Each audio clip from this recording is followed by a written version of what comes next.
Hello everyone, and welcome to the final announcement and farewell of the online teaching certificate. Before I begin my final announcement, I wanted to share a few thoughts with you. As I interacted with you and was your facilitator, my interaction and my everything I did is based on my learning, on my research, and on my experience. Hopefully most of it worked well for you. Some might have not. Take what you have learned from this experience and implement that in your classroom. Were there things I could have done that could have made your experience a lot better, a lot more enjoyable? If that's the case, implement that in your classroom. Let your students benefit from this experience. This experience isn't just about learning new strategies, but it's also learning about what's it like to be a participant in a completely 100% online learning environment. So we're going to talk about some of the takeaway. We talked about engagement, the importance of engaging with students, and as you create activities, not just student to content or student to faculty, but student to students. This is extremely important. Some of them, yes, are going to complain. That's what they do, some of them. But it is important for their overall learning.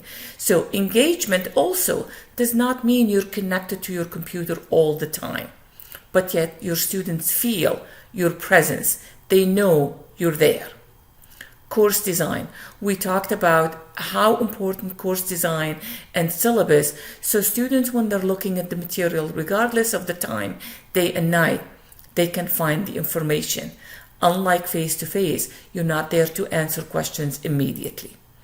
The three presence: teaching, social, and cognitive.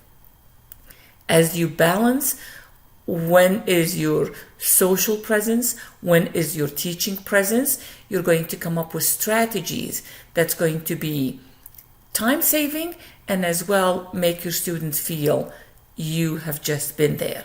Create some of these strategies that students don't feel this was a class designed a few years ago and it's just been copied from term to term. ADA compliance. Some of this gives students the most overwhelming feeling. There's a lot to be done. Do what absolutely has to be done now.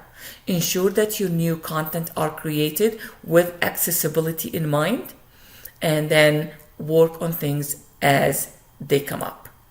Balance workload and family. It's okay to say, I don't connect to my computer on the weekend, as long as you tell your students that.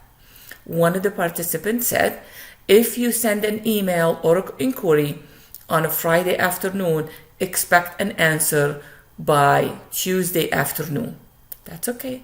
Students know that. If then she ends up connecting to her computer and send an answer over the weekend or earlier than that, that's an extra bonus.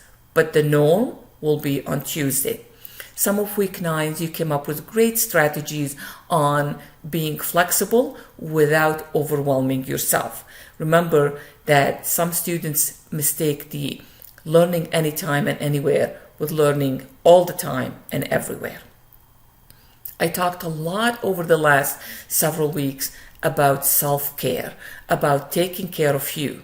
So you are a very important component of online teaching. So do not forget the you in the formula. So it doesn't mean you completely disconnect from the course. I reviewed a course where a faculty did not step a foot for over 6 weeks. That's not self-care.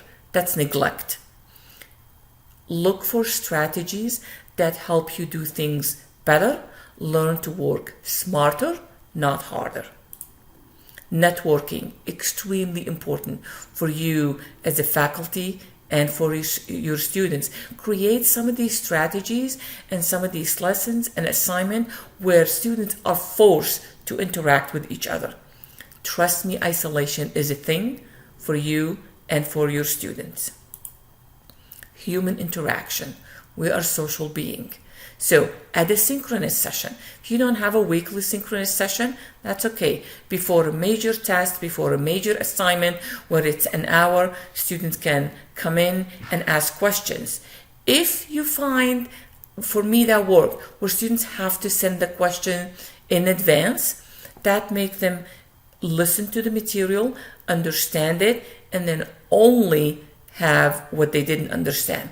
Whether the course is online or any format, we've all had the students that come to office hours, whether it's brick and mortar or online. I'm having issues. What is it you're having problem? Everything. Everything is not an answer. Everything means they didn't take the time to learn the material. Share the joys and the struggles of teaching online. There's a lot of joys in teaching online, but there's a lot of struggles as well. Share your strategies. Maybe colleagues have strategies that maybe you don't use 100%, but you modify it to fit you. Share those. As I come to the end, really has been a pleasure having you the last few weeks. I wish you the best of luck in your professional learning as you continue to become one of the great online instructors. You all have my emails. If I can be of help, don't hesitate to reach out to me. I wish you the best of luck. This is your facilitator, Arifa Garman.